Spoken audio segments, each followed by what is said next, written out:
السلام عليكم ورحمة الله تعالى وبركاته. اللهم علمنا ما ينفعنا وانفعنا بما علمتنا إنك أنت الخبير العليم. Bonjour les élèves de terminale. Dans cette deuxième vidéo d'une série de vidéos des limites, on va essayer de voir comment va-t-on faire si on rencontre la forme 1 sur 0 et que seront les techniques qu'on doit utiliser si vous avez les formes indéterminées, 0 sur 0, l'infini sur l'infini ou bien la somme des deux infinis. Et comme je vous ai promis, on va essayer de donner les formes des limites trigonométriques et encore la relation entre l'ordre et les limites. Voyons d'abord quelques exercices et leur résolution. Premièrement, on va voir les limites qui vont nous donner une quantité sur 0. Bon, par exemple, cette limite-là, au voisinage de moins 2, on peut la calculer directement ou bien il y a du travail à faire. Bon, remplaçons d'abord par moins 2. Ça va nous donner, ici c'est moins 6, plus 5 est égal à moins 1. Et si on remplace ici, ça va nous donner 4 moins 6 plus 2, c'est 6 moins 6 est égal à 0. Donc, on a la forme moins 1 sur 0. Donc, qu'est-ce qu'on doit faire? Bon, d'abord, on doit déterminer le signe de 0, c'est-à-dire est-ce que je suis à gauche ou bien à droite. Voyons d'abord, sans calculer delta, comment peut-on trouver les racines de ce trinôme-là? Bon, voyons la factorisation de la forme ax carré plus bx plus c. En général, si on a un p qui est un polynôme et un alpha, si alpha est une racine de p, alors p les alpha est égal à 0 et p les x est divisible par x moins alpha. C'est-à-dire, il existe un polynôme q les x tel que p les x est égal à x moins alpha multiplié par q les x. Tout simplement, si vous avez ici le degré de P, alors là, vous avez degré 1 et ici, vous avez degré n-1, celui de Q. C'est-à-dire Q, il y aura comme degré n-1. Donc, si vous avez ax carré plus bx plus c, ici, alpha est une racine de ce trinôme-là, alors elle va être écrite sous la forme x moins alpha facteur. Je peux trouver Q facilement, c'est-à-dire je vais diviser ax carré sur x, ça va nous donner ax tout simplement. Et je vais diviser plus c sur moins alpha, c'est-à-dire c va être prise avec son signe, alpha aussi. Donc c'est moins c sur alpha. C'est ce qu'on appelle la division euclidienne réduite.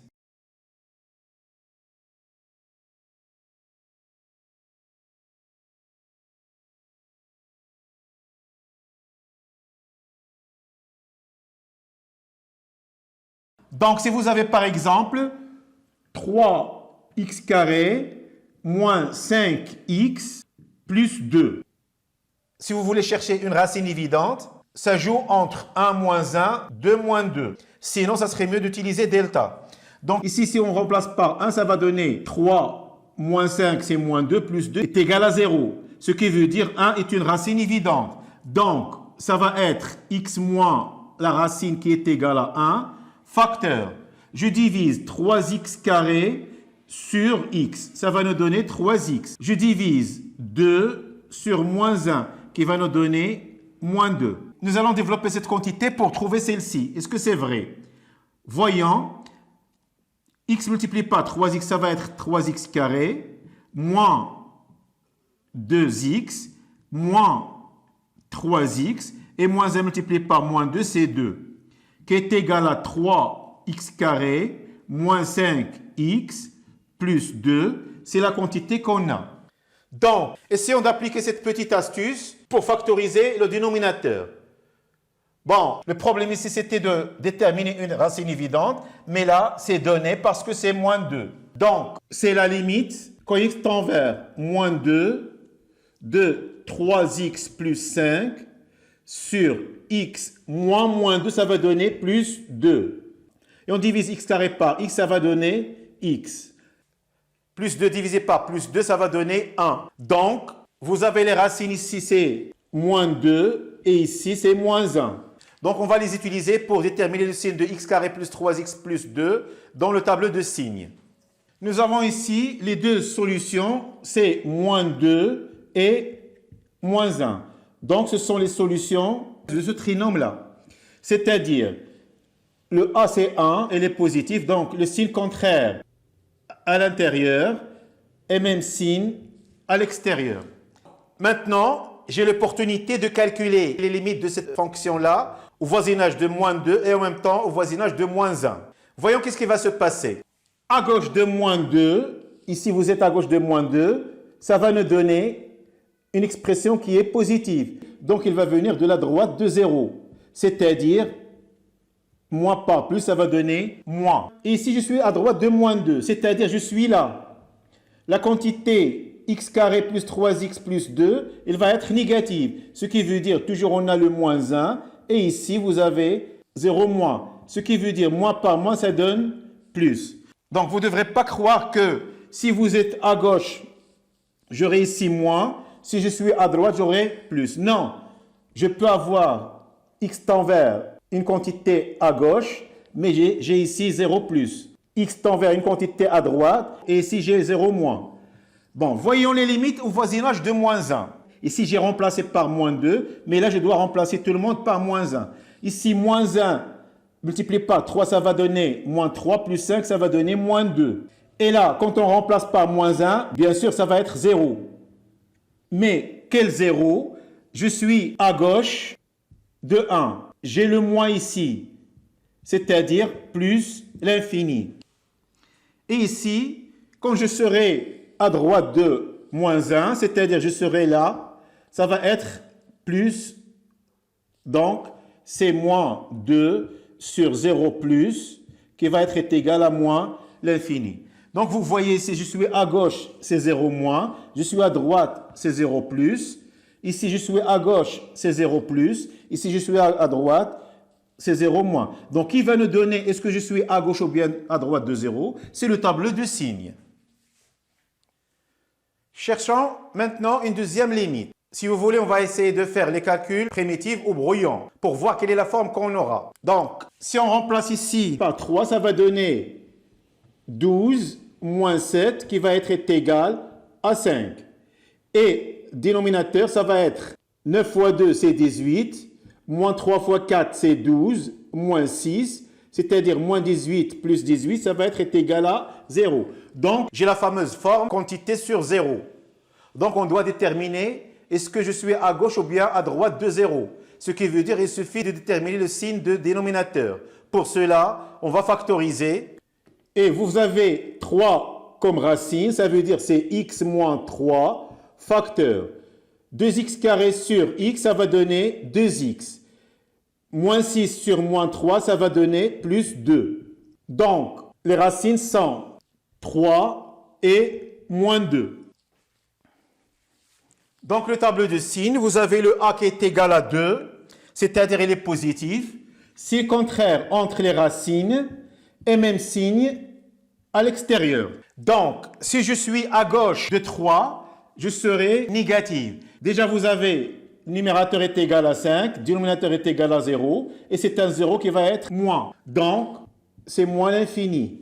Et quand il tend vers 3 à droite, ça va être égal toujours 5 sur 0, mais ici, je suis à droite de 3, ça va être égal à 1 0 plus, donc c'est plus l'infini. Donc, si vous avez quelque chose sur 0, alors cette chose doit être non nulle, et on doit chercher le signe des dénominateurs en utilisant par exemple le tableau de signes. Voyons maintenant un petit piège. Par exemple, quand x tend vers 3, ici ça va donner 12 moins 1, c'est 11, sur 3 moins 3 est égal à 0. Le 0 doit être ou bien 0 plus ou bien 0 moins. Mais le problème, c'est qu'on n'a pas besoin d'étudier le signe parce que vous avez un carré ici. Il est toujours positif. Donc, c'est 0 plus qui va être égal à plus l'infini. Donc vous voyez que dans certains cas comme cette limite ici, vous n'aurez même pas besoin d'utiliser le tableau de signes pour déterminer le signe du dénominateur. Parce qu'il est déjà donné et il suffit de faire attention. Dans cette partie, nous allons voir une limite dont on doit forcément utiliser la division euclidienne tout entière pour factoriser par x moins x0. Allons voir ensemble cette limite quand x tend vers 2 de la fonction rationnelle dont le dénominateur est un polynôme de second degré et numérateur de troisième degré. On va essayer de remplacer d'abord x par 2. Donc ici vous avez x3 multiplié par 3, ça va donner 24. Moins 5 fois 4 c'est 20, plus 2 fois 2 c'est 4, moins 8, ça va donner 24 plus 4 c'est 28, moins 28 c'est 0. De même pour dénominateur, vous avez 4 fois 2 c'est 8, plus 2 fois 3 c'est 6, moins 14, 14 moins 14 c'est 0. Donc vous avez 0 sur 0 comme forme indéterminée. Donc qu'est-ce qu'on doit faire? On doit factoriser par x moins 2, le haut et le bas. Pour factoriser le dénominateur, on va utiliser tout simplement la division euclidienne simple. Par contre, ici vous avez degré 3, donc on doit utiliser la division euclidienne toute complète. Alors, pour ceux qui ont oublié la division euclidienne, ne craignez rien, on va essayer de faire un rappel. Par exemple, si on veut diviser 3x cube moins 5x carré plus 2x moins 8 par x moins 2. Alors, qu'est-ce qu'on va faire? Voyons d'abord ce qu'on avait vu en C3, c'est-à-dire la division euclidienne de deux nombres. Par exemple, 8, 7, 3, 5 divisé par 32. Alors, j'ai ici deux chiffres, je vais prendre 2. Mais ce que je vais diviser, c'est 8 par 3. Ça va donner 2. Les opérations qu'on va faire sont 2 multiplié par 2, ça va donner 4. 2 multiplié par 3, ça va donner 6. Et on va faire la soustraction. Donc, il y a 3 opérations à faire. Maintenant, la soustraction, c'est-à-dire 7 moins 4, ça va donner 3. 8 moins 6, ça va donner 2. Et on va faire descendre le 3 ainsi que le 5. Donc, on va faire la même chose ici. C'est-à-dire, on a deux termes ici, on va prendre 2 là. Donc, on va diviser 3x cube par x, ce qui va nous donner 3x au carré. Donc, je vais faire les opérations que j'ai utilisées ici. C'est-à-dire, j'ai multiplié 2 par 2 et 3 par 3, puis la soustraction. C'est la même chose ici, on va multiplier 3x carré par moins 2, ça va nous donner moins 6x carré. 3x carré multiplié par x, ça va donner 3x cube. Et on va faire la soustraction, c'est-à-dire moins. Donc, 3x cube moins 3x cube, ça va donner 0. Moins 5x carré moins moins, alors là, ça va poser des problèmes. Ce que je vais faire, c'est de distribuer le moins dans ce polynôme-là. C'est-à-dire, ça va devenir une somme. Et là, on va changer les signes. Donc, c'est une petite technique qu'on doit utiliser à chaque fois, c'est-à-dire, si on multiplie 3x carré par moins 2, ça va donner moins 6, donc on doit changer le signe. Si on multiplie 3x carré par x, ça va donner 3x au cube, on va changer encore le signe. Donc 3x au cube moins 3x au cube, c'est 0. Moins 5x carré plus 6x carré, ça va donner x au carré. Donc je vais faire descendre le 2x et moins 8. Donc on va refaire la même chose, c'est-à-dire x carré divisé par x. Ça va nous donner x carré divisé par x. On va simplifier par x, ça va donner x. Donc, c'est plus x. X fois moins 2, ça va donner moins 2. Et en changeant le signe, ça va devenir 2. X carré, ça va devenir moins x carré. Et on va utiliser l'addition.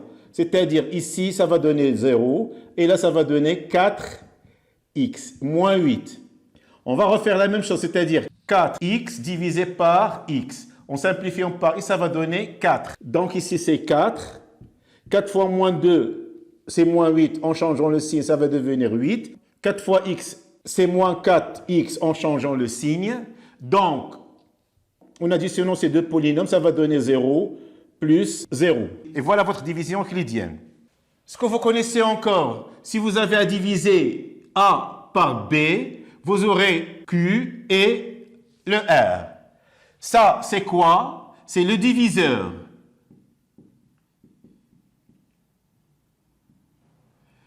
Ici, c'est le quotient.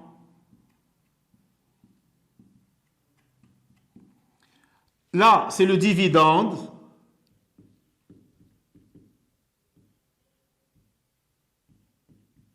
Et ici, c'est le reste.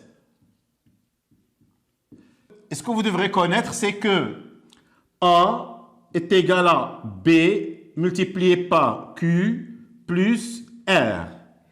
Et si R est égal à 0, alors le A va être égal à BQ.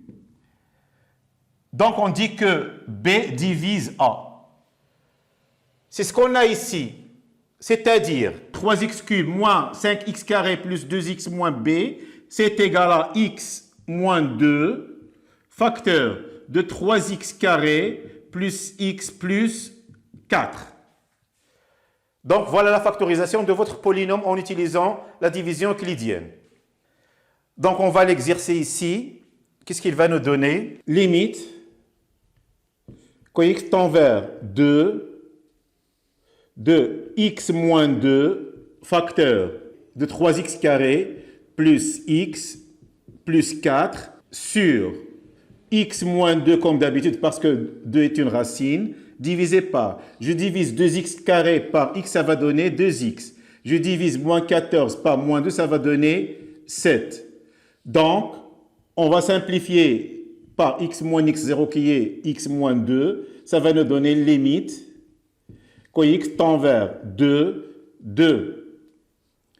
3x carré plus x plus 4 sur 2x plus 7. Donc en remplaçant, il n'y aura pas de souci. 12 plus 2, c'est 14, plus 4, c'est 18. Là, vous avez 4 plus 7, c'est 11. Et voilà votre limite. Ici, je répète, si on veut diviser cette quantité par 2 moins x, je vais diviser 3x à la puissance 3 par x, ça va donner 3x carré. On multiplie ce nombre-là par moins 2, ça va donner moins 6, mais en changeant ici le signe, ça va donner plus 6x carré. Là aussi, on va multiplier par x, ça va donner 3x au cube. En changeant le signe, ça va donner moins 3x au cube. Au lieu de faire la soustraction ici, on va faire l'addition tout simplement. Bon, dans cette limite-là, on va voir qu'on a intérêt à utiliser et le conjugué et la factorisation. Donc, si on remplace directement, qu'est-ce qu'il va y avoir? Racine de 4 fois 5, c'est 20. 2 fois 2, c'est 4. Plus 1, moins 5. Donc, c'est 25. Racine de 25 moins 5 est égal à 0. De même, racine de 8 plus 1, c'est 9. Racine de 9, c'est 3, moins 3, c'est 0. Donc, on a la forme 0 sur 0 qui est une forme indéterminée. Donc, ce qu'on doit faire, c'est tout simplement factoriser par x moins 2. Et vous avez ici x sous la racine. Donc, on va la libérer en utilisant le conjugué. Donc, racine de 5x carré plus 2x plus 1 moins 5, rapport conjugué, racine de 5x carré plus 2x plus 1 plus 5, je vais multiplier, je vais y diviser.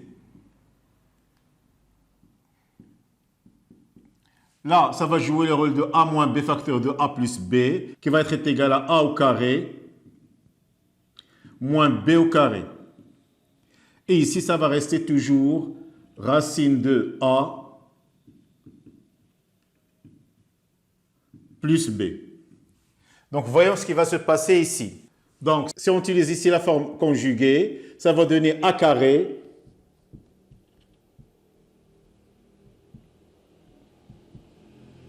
moins b carré sur a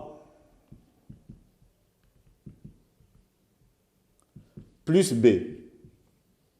Et ce qui concerne le dénominateur, c'est toujours a carré. Donc, il va jouer le rôle de a, c'est racine de 4x plus 1. Et le b, c'est 3, c'est-à-dire moins b carré. Et en haut, ça va être a plus b. Donc, si la limite quand x tend vers 2, 5x au carré plus 2x moins 24 facteur de racine de 4x plus 1 plus 3 sur, ici vous avez 4x moins 8, facteur de racine de 5x carré plus 2x plus 1 plus 5. Donc ici, on va factoriser par x moins x0, comme d'habitude. Ça va être x moins 2, facteur, je divise 5x carré par x, ça va donner 5x. Et moins 24 par moins 2, ça va donner plus 12. Facteur de racine de 4x plus 1 plus 3. Et ici, on factorise par 4, ça va donner x moins 2, facteur de racine de 5x carré plus 2x plus 1 plus 5. En simplifiant par x moins 2, on va remplacer par 2. 10 plus 12, ça va donner 22. Et là, 3 plus 3. On a remarqué ici que, ici ça donne 3. Pourquoi? Parce que là, quand on est en train de calculer, c'était 3 moins 3. Et ici, c'était 5 moins 5. Donc, ce n'est pas la peine de refaire les calculs ici. Et là, 3 plus 3, c'est 9. Sur, ici, 4 fois ici, 5 plus 5, c'est 10. Donc, on va simplifier par 2. Ça va donner 99 sur 20. Et voilà votre limite. Donc, comme vous remarquez, on a utilisé la forme conjuguée, puis la factorisation par x moins x0. Dans cette limite, on a x tend vers moins l'infini. Et si on remplace, on va trouver, là ça donne plus l'infini. En bas aussi, plus l'infini est une forme indéterminée. Donc qu'est-ce qu'on va faire? On va factoriser par le plus haut degré. Bon, prenons par exemple x carré plus x plus 3. Ça va être égal à x carré facteur. Si on divise ici par x carré, ça va donner 1. Là, si on divise par x carré, on va simplifier par x, ça va donner 1 sur x. Et ici, on ne va pas simplifier parce que ça va rester 3 sur x. Donc, si vous avez une racine, ce x-là, ça va sortir avec sa racine. Et ça donne 1 plus 1 sur x plus 3 sur x carré. Et ça va donner tout simplement valeur absolue de 1 plus 1 sur x plus 3 sur x carré. Bon, si x est supérieur à 0, alors valeur absolue de x, ça va être égal à elle-même. Si x est inférieur à 0, alors la valeur absolue de x, ça va être égal à l'opposé de x. Donc, dans notre cas-là, vous avez x tend vers moins l'infini, ce qui veut dire que x est négatif. Ce qui veut dire, si on va faire sortir le x carré, ça va devenir valeur absolue de x. Et puisque x est négatif, c'est moins x. Donc, c'est moins x racine de 1 plus 1 sur x plus 3 sur x carré moins 2x moins 1. Et en dénominateur, c'est aussi moins x racine de 1 plus 5 sur x moins 4x plus 6 qui va être égal. Je vais là factoriser par x, tout le monde, c'est-à-dire x facteur. Ici, ça va nous rester racine de 1 plus 1 sur x plus 3 sur x carré avec un petit moins. Et là, moins 2. Et ici, 1 sur x. Là aussi, c'est x facteur. Ça va être toujours le petit moins. 1 plus 5 sur x moins 4 plus 6 sur x. En simplifiant par x, et vous savez que limite quand x tend vers plus ou moins l'infini de 1 sur x à la puissance n, c'est égal à 0 avec n différent de 0. Donc, ici, ça va tendre vers 0. Là, ça va tendre vers 0. De même, ici, tend vers 0. Et là, et aussi, cette quantité-là va tendre vers 0. Ce qui veut dire, ça reste ici moins 1, moins 2, sur là, c'est moins 1, moins 4, qui va être égal, moins 3 sur moins 5, c'est 3 sur 5. Et voilà votre limite. Dans le sommaire de cette vidéo, vous avez les limites des formes trigonométriques. En l'occurrence, je vais vous faire un rappel des formes trigonométriques de base qui vont être très utiles en terminale. Tout simplement en utilisant certaines techniques. Voyons d'abord un théorème. Soit t un réel. La première limite que vous devrez savoir, limite quand t tend vers 0 de sinus de t sur t, c'est égal à 1. Cette formule, ça va être un crédit parce que on va la démontrer quand on aura déterminé le nombre dérivé de sinus en 0. Ça va être dans la leçon de dérivée des fonctions numériques. Mais cette deuxième limite, quand t tend vers 0, de tangente de t sur t est égale à 1, on va la démontrer. De même pour celle-ci, limite, quand t tend vers 0, de 1 moins cos de t sur t carré, ça va être égal à 1 demi. On peut changer t par x, ça revient au même. C'est-à-dire la variable qu'on note t ou bien u ou bien x, ça ne change rien. Donc, voyons maintenant un petit rappel. Soit a et b, deux éléments de R. On va voir à quoi est égal le cosinus de a plus b, sinus de a plus b et la différence. Ne craignez rien parce que je vais vous donner des astuces pour les prendre pour toujours. On dit tout simplement que le cosinus retient les lignes trigonométriques, mais elle change les signes. Par contre, le sinus retient les signes et change les lignes trigonométriques. Comment ça? Cosinus de a plus b, elle retient les lignes trigonométriques et change le signe.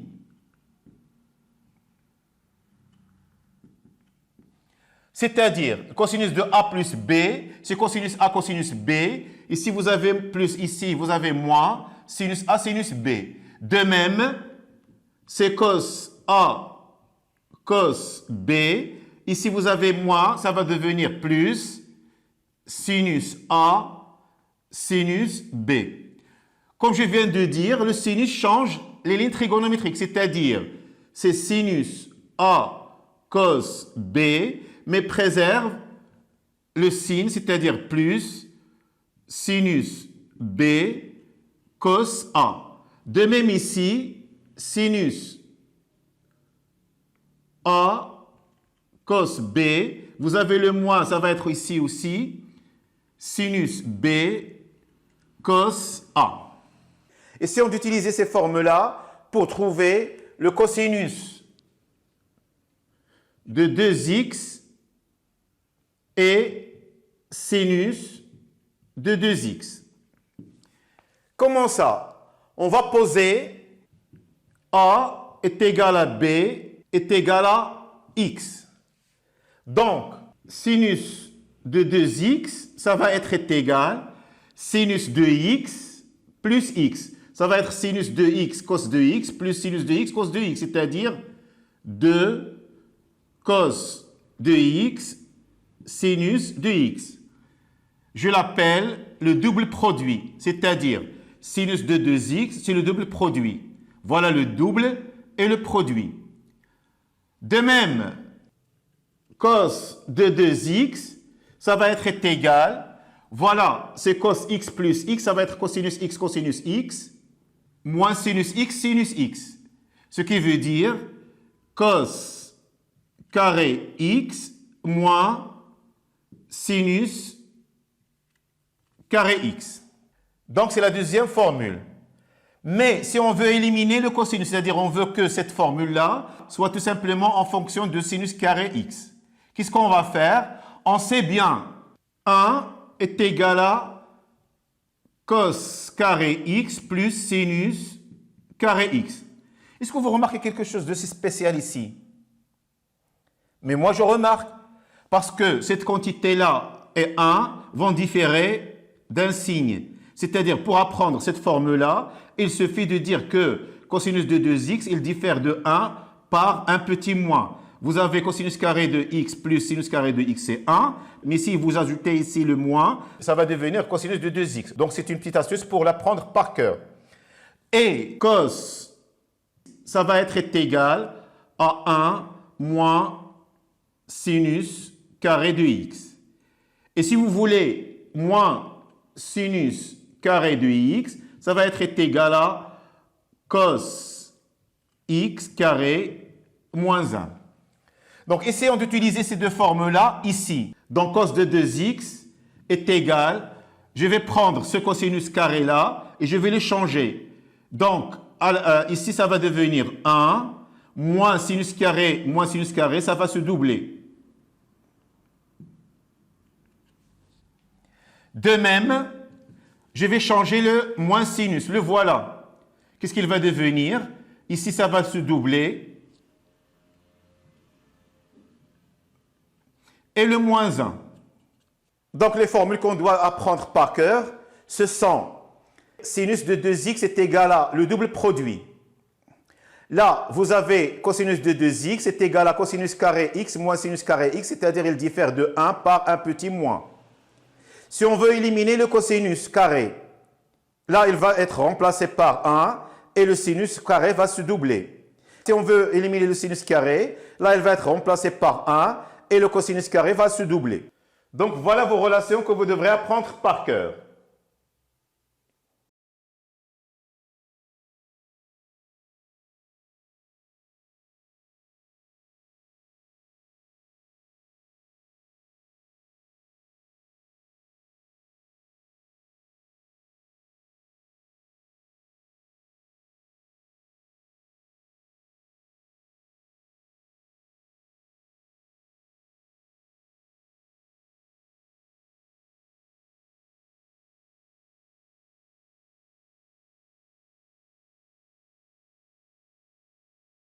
Nous allons démontrer maintenant ces deux limites. Voyons la première. Soit x différent de pi sur 2 plus kpi. On sait bien que tangente de x est égale sinus de x sur cos de x. Donc, limite quand x tend vers 0 de tangente x sur x est égal limite quand x tend vers 0 de sinus de x sur, j'ai déjà le x et cosinus de x. Je vais la décomposer suivant les besoins, c'est-à-dire limite quand x tend vers 0 de sinus de x sur x parce que c'est une forme qu'on connaît déjà, multiplié par 1 sur cos de x où il n'y a pas de souci. Pourquoi? Parce que ça tend vers 1. Cosinus de 0, c'est 1. Donc ça aussi, ça tend vers 1. Ce qui veut dire, notre limite est égale à 1. Ce qui veut dire que la limite, quand x tend vers 0 de tangente x sur x, est égale à 1. Voyons maintenant la deuxième forme. Limite quand x tend vers 0 de 1 moins cos x sur x carré. On va poser t est égal à x sur 2. Donc, x est égal à 2t. Et t tend vers quoi quand x tend vers 0? C'est-à-dire 0 sur 2, ça va être égal à 0. Donc, limite quand x tend vers 0 de 1 moins cos x sur x est égal limite quand t tend vers 0 de 1 moins cos de 2t sur 2t, le tout au carré, qui va être égal aussi, limite, quand t tend vers 0, de 1 moins. Je vais utiliser la forme de cosinus de 2t qui contient tout simplement sinus de t. C'est 1 moins 2 sinus carré de t sur 4t carré. Le 1 va disparaître avec le moins 1 et on va simplifier par 2 et on va faire sortir 1 demi, limite quand t tend vers 0 de sinus de t au carré sur t au carré. Pourquoi? Parce qu'on a limite quand x tend vers x0 de alpha f les x est égal à alpha limite de f de x quand x tend vers x0. Et on sait bien que si b est différent de 0, alors a sur b à la puissance n est égal à a à la puissance n sur b à la puissance n. C'est ce qu'on va utiliser ici. C'est-à-dire 1 sur 2, limite, quand t tend vers 0, de sinus de t sur t, le tout au carré. Ça tend vers 1 d'après la formule. 1 au carré, c'est 1, donc ça reste 1 demi. Donc, limite quand x tend vers 0 de 1 moins cos x sur x carré est égal à 1 demi. Et voilà vos limites. Dans la dernière partie de cette vidéo, on va voir les limites et l'ordre, c'est-à-dire des théorèmes. Soit f, g et h, trois fonctions numériques définies sur un intervalle i. Et L, un réel. Le premier théorème, c'est quoi? Si vous avez f les x est inférieur à g les x, et le plus grand va tendre vers moins l'infini, alors il va pousser le plus petit aussi vers moins l'infini. C'est-à-dire, si celui-là va tendre vers moins l'infini, il va pousser celui-là aussi vers moins l'infini. C'est-à-dire, limite, quand x tend vers x0 de f de x va être égal à moins l'infini. Le deuxième, si g les x est inférieur à f les x, et le plus petit va s'agrandir, aussi le plus grand va être grand toujours. C'est-à-dire, si g tend vers plus l'infini, alors forcément, il va pousser f vers plus l'infini.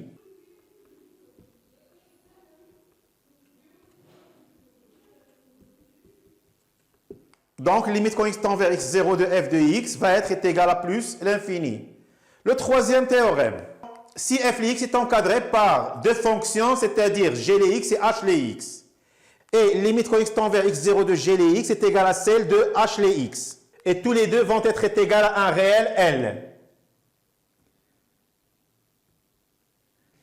Alors, limite, quand x tend vers x0 de f de x va être égal aussi à L. C'est ce qu'on appelle théorème des gendarmes. Je ne sais pas pourquoi ils ont appelé comme ça, mais appelons-le comme ça parce que ça ne change rien. Même on va gagner un titre de plus. Du coup, on va citer des résultats.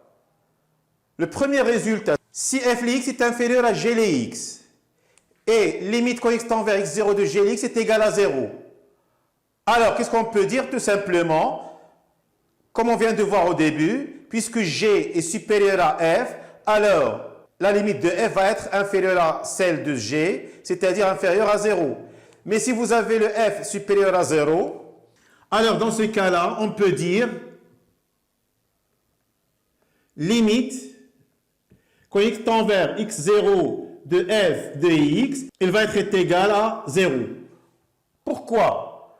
Parce que limite, quand x tend vers x0 de f de x, on vient de voir aussi inférieur à la limite de g de x, c'est-à-dire de 0. Donc, le nombre qui va être compris entre 0 et 0, ça va être tout simplement le 0. Deuxièmement, si la valeur absolue de f de x est inférieure à g de x, et g de x tend vers 0, alors, limite, quand x tend vers x0 de f de x, elle aussi va tendre vers 0. Pourquoi? Parce que la valeur absolue de f de x, elle est positive. Donc la valeur absolue de f va tendre vers 0. Et si la valeur absolue tend vers 0, alors forcément, f va tendre vers 0. Troisièmement, si vous avez la valeur absolue de f de x moins l est inférieure à g, et g tend vers 0, alors cette quantité-là tout entière va tendre vers 0. C'est-à-dire, limite, quand x tend vers x0 de f de x moins l est égal à 0. Et si on fait venir le L ici, ça va donner tout simplement limite, quand x tend vers x0 de f de x, ça va être égal à L. Bon, si on veut éliminer la valeur absolue, qu'est-ce qui va se passer?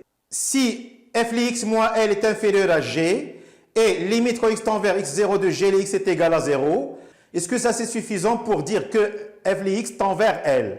Non, c'est la même chose que là.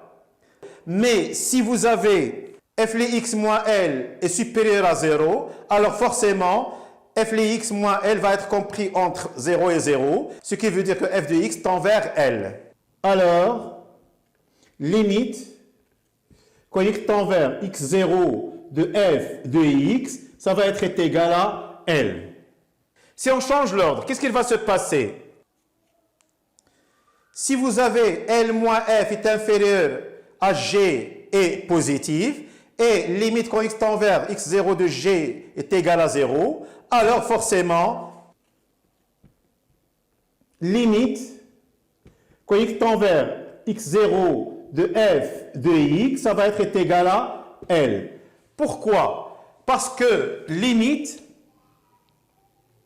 quand x tend vers x0 de L moins f de x, ça va être égal à 0. Ce qui veut dire que limite, quand x tend vers x0 de moins f de x est égal à moins L. Donc, on va multiplier par moins, ou bien on va simplifier par moins, comme vous voulez. Ça va être égal, x tend vers x0 de f de x est égal à L. Donc, il suffit que la différence entre f de x et L soit supérieure à 0. Et voilà vos théorèmes des limites et l'ordre et leurs résultats. La deuxième vidéo d'une série de 3 a pris fin. La troisième et la dernière va être consacrée à une série des limites de toutes sortes que vous pouvez rencontrer. Les fonctions qui présentent une racine, la limite des fonctions trigonométriques et les limites des fonctions dont on doit utiliser l'ordre pour chercher leurs limites. Merci de votre attention et à la prochaine, Inch'Allah.